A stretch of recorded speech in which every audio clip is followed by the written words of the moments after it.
십계명 8번째 시간이죠. 8번째 시간. 네, 특별히 오늘 제목은 결혼 지키기라는 제목으로 하나님 말씀을 전하도록 하겠습니다. 결혼 지키기. 네, 제목이 조금 난해할 수도 있는데 결혼 생활을 지키는 걸로 이제 생각을 하시면 됩니다. 출애굽기 20장 14절 말씀을 가지고 오늘 말씀을 전하도록 하겠습니다. 요즘 이제 이슈가 되는 문제가 바로 이혼인데요. 제목을 세기의 이혼이라는 제목으로 한국 뉴스에서 계속해서 반영이 되고 있죠. 지금 이 사건이 이제 이혼 조정하고 재산 분할 사건이 이제 대법원까지 올라갔어요. 그래서 세기의 이혼인데요. 우리가 알고 있는 한국의 유명한 대기업 회장님의 이혼이죠. 회장님의 이혼. ก็นี่เป็นเกี่ยวกับเรื่องหย่าร้างในสังคมเกาหลีนะครับก็เป็นเรียกว่านะครับคือหัวหน้าหรือประธานบริษัทใหญ่นะครับก็เขาก็อยากจะหย่าร้างกับภรรยาของเขานะครับ그래서 이게 이제 굉장히 유명한 사건 중에 하나가 뭐냐면 이제 재산 분할 이 금액이죠. 금액이 무려 1조가 넘는 금액이에요. 1조가 넘는 금액. 그래서 이제 금액이 얼마 정도 되죠? 네. 태국 돈으로는 한 30,000 람바트입니다. 30,000 람바트. 네. 네. 그래서 이게 이제 세계의 이혼이라고 그러는데 그만큼 이 이혼이 왜 일어나냐면 이제 여기 당사자인 남자분이 이미 불륜을 저질러가지고 다른 부인을 두고 있는 거죠. 근데 이제 이쪽 부인은 어떻게 해요? 이혼을 하고 싶지 않고. 근데 이쪽 남자분은 이혼을 하고 싶기 때문에 이게 이제 세기의 사건이 되는데 그 중심에는 이제 또 돈이 문제가 되고 있어서 계속해서 뉴스에 나오고 있죠. 그래서 특히 이혼의 이 사유 중에서 한국 사람들이 가장 도덕적으로 부정적으로 여기는 게 뭐냐? 그건 이혼 사유는 아니에요. 이혼을 당하는데 여러 가지 원인 중에 하나가 도덕적으로 가장 부정적으로 여기는 것이 무엇이냐? 그것이 바로 1번 불륜으로 인한 외도로 인한 부정행위라고 합니다. 그러니까 이혼을 할 수 있는데 내가 느끼기에 도덕적으로 가장 부정적으로 느끼는 것. 경제적으로 무능력하고 재산이나 아니면 요즘 학위 이런 것도 속이고 결혼할 때가 있죠. 이런 거짓말들은 어떻게 해요? 도덕적으로는 부정적으로 느끼지 않는 거예요. 그냥 이혼할 수 있다. 근데 내가 이혼을 당하거나 이혼을 경험할 때 내 스스로가 도덕적으로 가장 부정적으로 부당하게 느끼는 게 바로 이 배우자의 불륜이나 외도라고 이야기를 합니다. 그래서 이 이혼을 당할 때 어떻게 해요? 배우자의 불륜이나 외도가 굉장히 상대방에게는 어떻게 해요? 도덕적으로 타격을 주는 행위라는 거죠. 그래서 이 불륜이나 외도가 결국은 어떻게 해요? 가정을 파괴하고 가정을 해체하는 중요한 원인으로 우리 삶 가운데 다가와 있다는 겁니다. 그래서 오늘 말씀은 사실은 간음하지 말라라는 제목이지만 이런 의미에서는 제7계명은 어떻다는 거예요? 이 간음죄를 넘어서 가정을 지키기 위한 가정을 지켜야 하는 하나님의 귀한 명령이라는 겁니다. 그래서 오늘 말씀을 단지 우리가 육체적인 성적인 불륜의 문제, 간음의 문제를 뛰어넘어서 하나님이 왜 이 말씀을 이스라엘 백성 가운데 주셨냐면 가정을 지키기 위해서 하나님이 정해주신 그 가정의 제도를 지켜나가기 위해서 제7계명을 주셨다는 겁니다. พระบัญญัติประการที่7นะครับแค่เฉพาะเกี่ยวกับเรื่องพระบัญญัติความบาปร่วงประเวณีเท่านั้นไม่ใช่นะครับพระบัญญัติ7ประการที่7คือเพื่อให้เรารักษาชีวิตสมรสให้ต่อไปนะครับแล้วก็พระบัญญัติประการที่7เป็นพระบัญญัติที่สำคัญสำหรับการรักษาชีวิตสมรสสำหรับชีวิตเราด้วยนะครับ 그래서 이 말씀을 생각하시면서 첫 번째 오늘 말씀을 보면 한번 읽어볼까요? 시작. 우리는 하나님 허락하신 결혼 제도를 인정해야 합니다. พวกเราอ่านภาษาไทยเหมือนกันนะครับ1 2 3เราต้องยอมรับการสถาปนาแต่งงานที่พระผู้เป็นเจ้าทรงอนุญาต 그래서 결혼 제도는 하나님이 허락해 주시는 거라는 거예요. 결혼 제도는. 우리가 이 세상에도 지금 결혼에 대해서 많이 이야기하고 있는데 다 결혼하시고 싶잖아요. 맞죠? 뭐 상황이 아직 안 돼서 못 하실 수도 있고 또 기회를 기다리면서 하시는 분도 있고 또 나는 그냥 혼자 뭐 살고 싶다는 분도 있지만 어쨌든 결혼 제도는 하나님이 주신 거라는 겁니다. 거기에 이제 나와 있는데요. 우리 한번 읽어볼게요. 한글말 먼저. 자, 시작. 하나님께서 한 남자와 한 여자가 남편과 아내로서 언약적, 성적, 출산적으로 평생의 연합이 되도록 결혼을 계획하셨고 이는 예수님과 그의 신부 되신 교회와의 사이에 언약적 사랑을 의미하는 것이다. 이것이 하나님이 허락하신 결혼의 뜻이고 결혼 제도라는 겁니다. ก็มีการอธิบายที่เป็นภาษาไทยก็มีแล้วนะครับก็เราอ่านพร้อมกันนะครับ1 2 3พระเจ้าทรงออกแบบการสมรสไว้ให้เป็นการอยู่ร่วมกันตลอดชีวิตตามคำมั่นสัญญาที่เกี่ยวข้องกับความสัมพันธ์ทางเพศเพื่อให้กำเนิดบุตรของผู้ชายคนหนึ่งกับผู้หญิงคนหนึ่งในฐานะสามีภรรยาและเพื่อแสดงให้เห็นถึงความรักกันพระพันธสัญญาระหว่างพระคริสต์กับคริสตจักรที่เป็นเจ้าเสาของพระองค์นี่เป็นความหมายระบบการแต่งงานหรือการสมรสในพระองค์นะครับ 그래서 하나님이 결혼하신 제도는 특징적으로 나와 있죠. 한 남자와 한 여자가 어떻게 해요? 남편과 아내로서 언약적, 성적, 출산적 관계로 잠시예요, 평생이에요? 평생 연합하는 게 하나님이 허락하신 결혼 제도의 뜻이라는 거죠. 그래서 오늘 말씀을 통해서 우리가 알 수 있는 것은 결혼은 하나님 앞에서의 언약이라는 거예요. 다르게 이야기해서 결혼은 사람 사이의 약속이 아니고 하나님 앞에서의 언약이라는 겁니다. 깐땡한 그 프라산야르 판타산야 또 파짜 พระพักพระเจ้าด้วยนะครับนี่เป็นทำประสานงานระหว่างมนุษย์กับพระเจ้าด้วยนะครับ 그래서 결혼은 어떻게 보면 하나님 앞에서의 엄숙한 언약이라는 겁니다. 그 뒤에 나와 있죠. 남자와 여자 간의 일생 동안의 관계가 바로 결혼이라는 거예요. 그래서 내가 좋고 싶고의 유무에 따라서 결혼 관계가 유지가 되는 것이 아니라 하나님 앞에서의 언약 관계이기 때문에 우리가 그것을 어떻게 해요? 지속적으로 유지를 해가야 되는 거예요. 왜냐하면 그것은 하나님과의 언약이기 때문이죠. 그래서 결혼할 때 신중하게 결혼해야 된다는 거예요. 내가 그냥 감정적으로 일시적인 느낌과 마음 때문에 결혼하는 것이 아니라 이것이 하나님 앞에서의 언약이기 때문에 어떻게 해요? 신중하게 하나님의 말씀에 따라 그 대상을 정해 가야 된다는 겁니다. 그래서 오늘 말씀을 통해서 우리가 알 수 있는 것은 하나님이 정하신 결혼 제도를 벗어난 모든 행위를 어떻게 해야 돼요? 버려야 된다는 거예요. 결혼 제도를 하나님 앞에서 유지하기 위해서는 하나님이 정해주신 그 제도에 벗어난 모든 행위를 벗어야 된다는 거예요.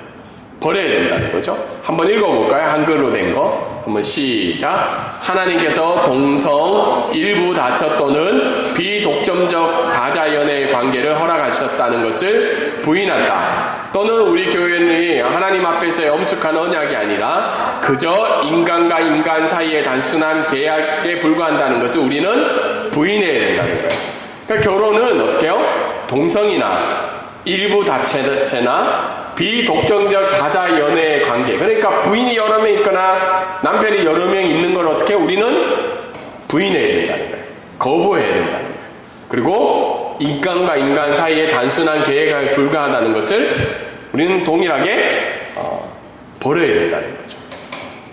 มีความหมายที่เป็นภาษาไทยแล้วนะครับว่าพระเจ้าไม่ยอมรับเรื่องค คนรักร่วมเพศหรือคนที่มีครองหลายคนนะครับแค่เฉพาะมีผู้ชายคนหนึ่งกับผู้หญิงคนหนึ่งที่ให้เป็นคู่สมรสตามคำสอนของพระเจ้าในพระคัมภีร์นะครับ그런데 그러면 또 질문을 할 수 있잖아요. 그럼 모든 사람이 다 결혼을 해야 되냐? 근데 모든 사람이 결혼을 해야 된다고 성경은 이야기하고 있진 않아요. 특별히 독신이라는 감소 그 공바탄 피셋 티마자 가짜오나가 차포 건손 노이나 그래서 많은 사람에게 적용할 수 있는 게 아니고 일부의 사람에게는 금욕하며 독신할 수 있는 은사가 있죠. 근데 전제 조건이 뭐냐면 금욕의 은사가 있는 사람이에요. 그러니까 어떤 성적인 부분이나 아니면 결혼에 대해서 금욕할 수 있는 하나님이 특별히 은사를 준 사람만 금욕을 할 수 있습니다. 뭐 어떤 종교를 비판하는 건 아니지만 왜 이런 일이 있었냐면 예전에 중세시대에 이 가톨릭에서는 모든 신부와 수녀들이 독신의 은사를 가지고 했잖아요. 근데 은사를 받지 못한 사람도 수녀와 신부가 된 거예요. 그러다 보니까 많은 윤리적인 문제들이 발생이 되었죠. 동일하죠. 우리도 어떻게 해요? 이런 금욕의 은사가 없는 사람은 독신을 해서는 안 된다는 거죠. 결혼을 해야 된다는 거죠. 안 그러면 하나님이 자신에게 독신의 은사를 줬는지 금욕의 은사를 줬는지 체크해서 하나님이 주신 결혼의 예외적인 조항을 적용할 수 있다는 겁니다. คนที่อยากเป็นโสดตลอดในพระภาคของพระเจ้านะครับแค่เฉพาะคนที่รับของประทานในด้านงดเว้นตัณหาเท่านั้นนะครับแค่เฉพาะมีคนส่วนน้อยเท่านั้นครับส่วนใหญ่ก็เป็นคนที่ติดตามระบบพระเจ้าทรงให้แก่เรานะครับเกี่ยวกับเรื่องการพิธีสมรสหรือการสมรสนะครับ두 번째 오늘 말씀을 통해서 우리가 알 수 있는 것은 뭐죠? 우리 한번 읽어보겠습니다. 시작. 우리는 결혼 생활을 지키기 위해 간음죄를 멀리 해야 된다는 겁니다. เราต้องหลีกเลี่ยงความบาปเกี่ยวกับเรื่องร่วมประเวณีนะครับเกี่ยวกับเรื่องตัวเมียนะครับก็จริงๆไม่ทราบว่าในสังคมไทยก็ยอมรับเรื่องประเวณีโดยเฉพาะเมียน้อยใช่ไหมครับก็พูดง่ายๆว่าภรรยาหลายคนใช่ไหมครับได้หรือเปล่านะครับผมไม่แน่ใจแต่ว่าในพระคัมภีร์ก็พระเจ้าสั่งสอนชัดเจนว่านะครับเราต้องหลีกเลี่ยงความบาปเรื่องอะไรนะครับล่วงประเวณีตัวเมียน้อยนะครับถามหน่อยนะคะถ้าสมมติว่าเป็นรัฐที่อยู่คนละประเทศคนละประเทศก็ไม่ได้นะครับไม่ได้ก็ในความคิดทั่วไปก็ไม่แน่ใจแต่พระคัมภีร์หรือพระเจ้าสั่งสอนชัดเจนว่าแค่มีคนหนึ่งเท่านั้นนะครับที่เป็นภรรยาหรือสามีนะครับครับผมโอเค그래요 우리가 이렇게 이제 생각을 해야 되죠. 텔레파티ไม่ได้นะครับ각 나라마다 있을 수도 없고 각 지역마다 있을 수도 없고 하나님이 허락하신 건 뭐죠? 네, 한 명이죠. 그래서 우리가 결혼을 했다면 오랫동안 떨어져 있는 것을 이렇게 하나님이 기뻐하시는 일이라고 생각하는 거예요. ถ้าเราแต่งงานกับคนไทยแล้วหรือคนที่เป็นคนต่างชาติก็เลยพยายามอยู่ด้วยกันตลอดนะครับแต่อยู่ห่างกันยาวนานก็พระเจ้าไม่ได้สนับสนุนให้นะครับเพราะว่าถ้าห่างกันอยู่ยาวนานแล้วก็น่าจะมีปัญหาเกิดขึ้นได้นะครับ 그래서 간음을 성경에서는 어떻게 이야기하고 있나요? 간음을 결혼한 사람과 그 합법적인 배우자 외에 다른 사람 간의 자발적인 성관계가 뭐예요? 간음이라는 거죠. 죄라는 거죠. 근데 지금 한국 사회의 법은 어떤가요? 네. 저런 행위를 해도 처벌받지 않아요. 간음죄는 이제 간통죄는 폐지가 되었기 때문이죠. 아마 태국도 폐지가 되었거나 아니면 좀 자유롭지 않을까 그런 생각을 합니다. 근데 성경은 어떻게 해요? 이런 간음에 대해서는 죄라고 분명하게 이야기를 하고 있습니다. เพศสัมพันธ์เฉพาะได้คนที่แต่งงานนะคะนอกการแต่งงานตามกฎหมายก็เป็นความบาปที่นะครับพระเจ้ายืนยันชัดเจนแล้วนะคะ그래서 이렇게 간음은 성경에서 분명히 죄라고 이야기를 하고 있어요. 그래서 앞으로 결혼을 하실 분들이나 결혼을 준비하고 있거나 결혼을 꿈꾸는 사람들은 이 부분을 하나님이 가장 싫어하시는 거. 왜냐하면 이것도 죄이지만 어떤 것에 영향을 준다는 거예요? 결혼을 지켜나가는 거에 있어서 굉장한 타격을 주는 것이 바로 이 죄의 문제라는 겁니다. 그래서 간음죄는 그런데 어디에 포함을 하고 있냐면 한번 읽어볼까요? 자, 시작. 간음죄는 말과 마음과 생각과 그리고 행동을 포함한다. ความบาปของการร่วมประเวณีเกี่ยวข้องกับคำพูดและจิตใจความคิดและการทำด้วยนะครับ 그래서 간음죄는 행동하는 것뿐만 아니라 어떡해요? 내 마음과 내 생각과 내 말 속에서도 이런 말들을 포함하고 있다는 겁니다. 사실 한국 사회에 특히 남자들끼리 이런 얘기를 많이 해요. 요즘은 여자들끼리도 많이 얘기한다 그래요. 뭐 애인이 있냐, 뭐 그 사람 어떠냐. 근데 성경에서 이야기하는 간음죄는 어떻게 해요? 육체적인 것뿐만 아니라 말과 마음과 생각 모두 포함한다는 거예요. 왜 그러냐면 예수님께서 마태복음 5장 28절에 보면 너희가 음욕을 품는 자마다 너희는 이미 간음한 자라고 성경은 이야기를 하고 있습니다. ในมัทธิวบทที่5ข้อ26นะคะก็เขียนไว้ว่านะคะขอช่วยอ่านนะคะใครมองผู้หญิง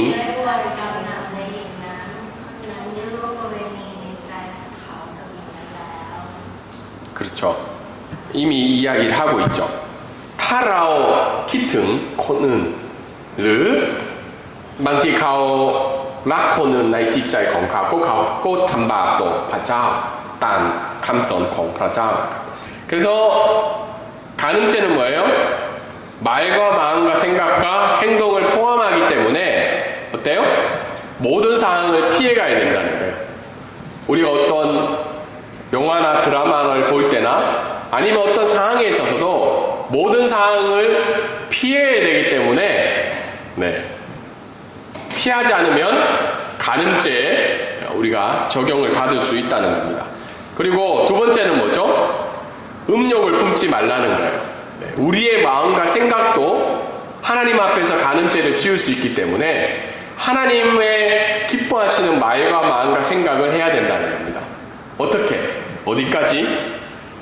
하나님의 거룩하심과 정결하심을 우리가 닮아가야 된다는 거예요. 우리가 말로 생각과 행동으로 짓는 죄가 얼마나 많아요. 특별히 우리 행동은 우리가 컨트롤할 수 있지만 우리의 말과 생각은 다른 사람이 모르기 때문에 죄가 아닐 수 있다고 생각하지만 하나님은 어떻다는 거예요? 그 모든 것들까지도 죄라고 이야기를 하고 있어요. 그래서 우리의 말과 마음과 생각이 단지 간음죄를 짓는 것뿐만 아니라 하나님의 거룩하심을 닮아가야 한다고 오늘 성경은 이야기를 하고 있습니다. 그래서 우리가 어떤 상황을 이야기했냐면 특별한 상황은 없다는 거예요. 많은 불륜을 짓고 외도하는 사람들은 이유가 있죠.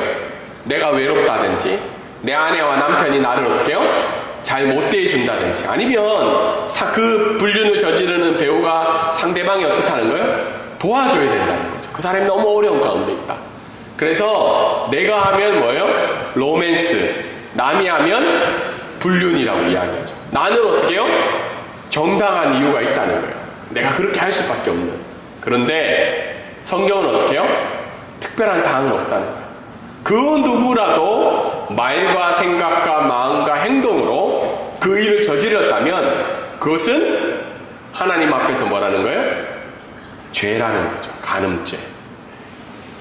ไม่มีสถานการณ์พิเศษเกี่ยวกับเรื่องคำบาปร่วมประเวณีนะครับบางคนก็อ้างว่าโอ้สามีหรือภรรยาไม่ได้รักผมใช่ไหมครับดิฉันแล้วก็เขาก็ต้องหาคนอื่นเพื่อให้ช่วยดูแลซึ่งกันและกันแต่เหตุผลนี้เป็นเหตุผลที่พระเจ้าไม่ได้สนับสนุนให้นะครับ สถานทุกสถานการณ์ที่ทำความบาปต่อพระเจ้าเกี่ยวกับเรื่องนี้เป็นความบาปจริงๆนะครับ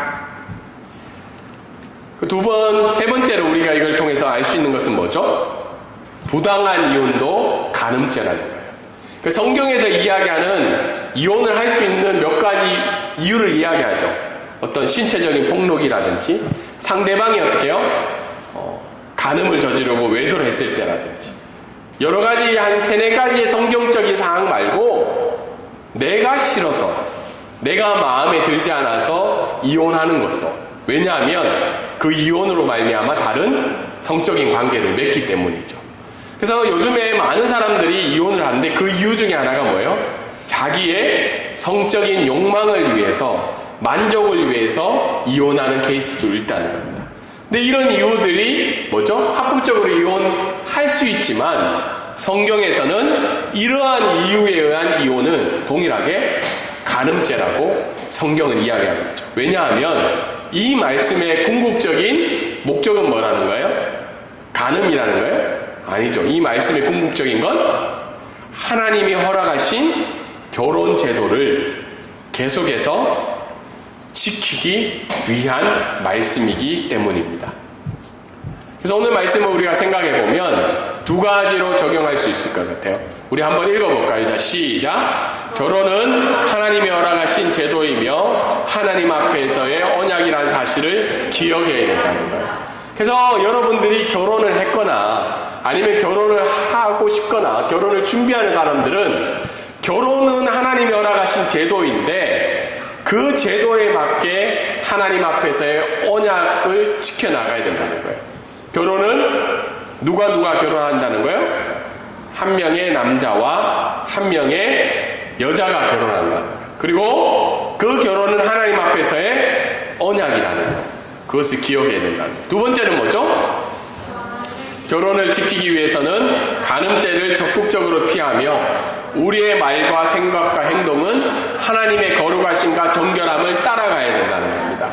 그래서 우리의 말, 괌킷, 깜풋, 깡가탐, 또 파팍, 공파짜,ให้เป็น ทุกสิ่งเป็น ความบริสุทธิ์ด้วย เพื่อให้รักษาชีวิตสมรสของเรานะครับ 그래서 결혼을 지키기 위해서는 우리의 생각과 말에 있어서도 늘 점검을 해야 돼요. 특별히 음욕의 문제와 정결의 문제에 있어서 하나님이 기뻐하시는 거룩하심인지 하나님이 기뻐하시는 정결함인지 우리가 그것을 지켜나갈 때 간음죄를 피하고 궁극적으로 하나님 허락하신 결혼 제도를 지켜나갈 수 있다는 것을 우리가 믿음으로 고백하는 저와 여러분이 되기를 주님의 이름으로 소망합니다. 아멘.